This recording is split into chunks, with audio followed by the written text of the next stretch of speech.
तो आज हम लोग बात करने वाले हैं प्रोटीन के बारे में। पिछली बार हमने कार्बोहाइड्रेट के बारे में बात किया था। अभी प्रोटीन 20 एमिनो एसिड मिलके बनता है, आपने सुना होगा, जिसमें कंप्लीट प्रोटीन होता है और इनकम्प्लीट मतलब इसेंशियल, जो हमारी बॉडी खुद से नहीं बना सकती, बाहर से लेने होते हैं, नो एमिनो एसिड। और बाकी के जो एमिनो एसिड है हमारी बॉडी खुद से बना सकती है, उसे नॉन इसेंशियल बोला जाता है। मतलब कि वो प्रोटीन, जितने भी एमिनो एसिड थे वो नहीं भी होंगे तो हमारी बॉडी बनाएगी, और जो नो इसेंशियल है वो हमारी बॉडी नहीं बना सकती, तो हमें उसे बाहर से इनटेक करना पड़ता है। अभी प्रोटीन को लेके मिसकंसेप्शन होता है कि 2.2 ग्राम हमें लेना होता है बॉडी वेट से। तो वो एक बॉडी बिल्डर लेता है जब वो अपनी प्रेप पे होता है, और उसमें भी जब वो अपने लास्ट जो डे होते हैं, मतलब कि 6 वीक या 12 वीक जो भी है, तब वो 2.2 ग्राम प्रोटीन इंटेक रखता है। अभी नॉर्मली अगर आपका गोल ऐसा नहीं है तो आप 1.6 से लेके 2 ग्राम तक ले सकते हो, ये भी बहुत हाई साइड है। आप नॉर्मली मतलब जिम करते हो, नॉर्मली आपका कोई पर्पस नहीं है बॉडी बनाने का एक्सेट्रा, तो आप लोग 1 ग्राम भी लोगे तो चल जाएगा।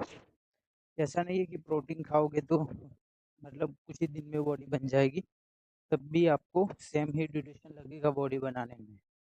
तो प्रोटीन कोई मैजिक नहीं है, लेकिन हाँ, कि मसल बिल्ड करने में हेल्प करता है। तो आप 1.6 से 2 ग्राम तक ले सकते हैं। उसमें भी धीरे धीरे हमें इम्प्रूव करना होता है। सीधा एक ही दिन टू टू ग्राम लेने लगोगे, डाइजेशन इश्यू आएगा, बहुत सारा प्रॉब्लम फेस करोगे। तो उससे बढ़िया ये है कि तुम लोग धीरे धीरे अपना प्रोटीन इंटेक इंक्रीज करो।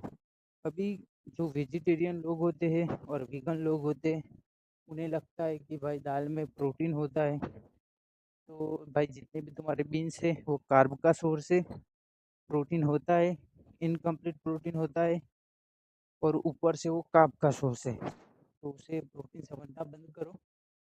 मैं तुम्हें डिमोटिवेट नहीं कर रहा, लेकिन जो ट्रूथ है वो ट्रूथ है।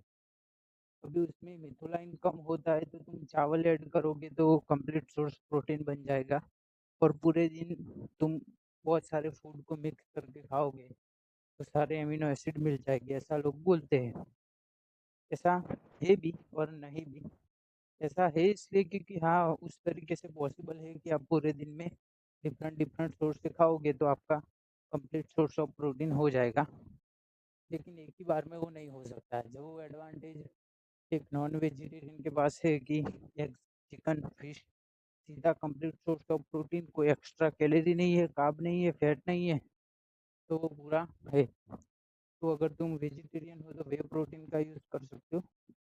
अभी तो पी प्रोटीन भी चल रहा है मार्केट में, ईस्ट प्रोटीन भी चल रहा है, तो ये सब तुम ऐड कर सकते हो, सोया प्रोटीन वगैरह। प्रोटीन के लिए जो सोर्स मैंने बताया कि एग, चिकन, फिश, सोया चंक, ये सब प्रोटीन के सोर्स है, लीन सोर्स ऑफ प्रोटीन। अभी सोया को लेके कुछ लोगों को मिथ होता है कि भाई हार्मोन इम्बैलेंस हो जाएगा, ऐसा कुछ नहीं है। मैं भी डेली खाता हूँ, और मैं जानता हूँ बहुत सारे लोगों को, मेरे दोस्त है वो डेली, एक बंदा तो ऐसा है मेरे ग्रुप में जो 200 ग्राम तक खाता है पर डे।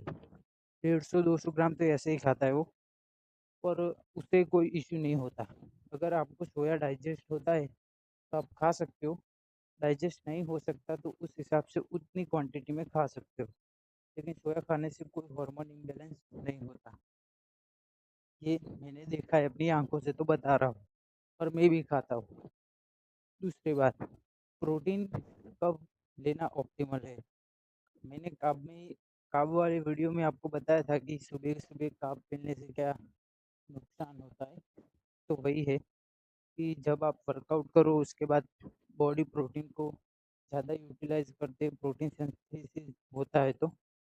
और दूसरा, सुबह जब आप अपना ब्रेकफास्ट ले रहे हो तब अपना मैक्सिमम प्रोटीन इंटेक हिट करो, जिससे पहली बात तुम्हारा प्रोटीन कंप्लीट करने में पूरे दिन में वो इजी रहेगा, और पूरी रात तुमने कोई न्यूट्रिशन नहीं दिया तो प्रोटीन जाके अपना काम कर पाएगा। तो वही बेस्ट ऑप्शन है खाने का। अभी प्रोटीन को तुम पूरे दिन में किसी भी तरीके से खाओ, अपना प्रोटीन इंटेक पूरा करना इम्पोर्टेंट है। किस मील में कितना खाते हो वो उतना मायने नहीं रखता, लेकिन प्री और पोस्ट और सुबह ये टाइम में अगर खाओगे तो अच्छा रहेगा। दूसरा, प्रोटीन वाली डाइट है तुम्हारी हाई प्रोटीन, तो मैंने कल भी तुम्हें बताया था कि फाइबर को मत भूलना ऐड करना, क्योंकि प्रोटीन खा लेते हैं लोग लेकिन फाइबर नहीं खाते तो बाद में डाइजेशन इश्यू आता है। तो वो ना हो उसके लिए तुम फाइबर को भी ऐड करो।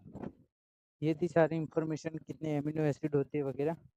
और एक लाइसिन को लेके भी जो चीज़ें हैं वो भी बता देता हूँ कि लूसिन और लाइसिन तब हिट होता है जब तुम एक मील में 25 से 30 ग्राम से अब प्रोटीन लेते हो। मतलब 30 ग्राम के आसपास अगर तुम अपना प्रोटीन ले रहे हो उस मील में, तो तुम्हारा लाइसिन लूसिन एक्टिवेट होगा, जो तुम्हें प्रोटीन सिंथेसिस में ज़्यादा हेल्प करेगा।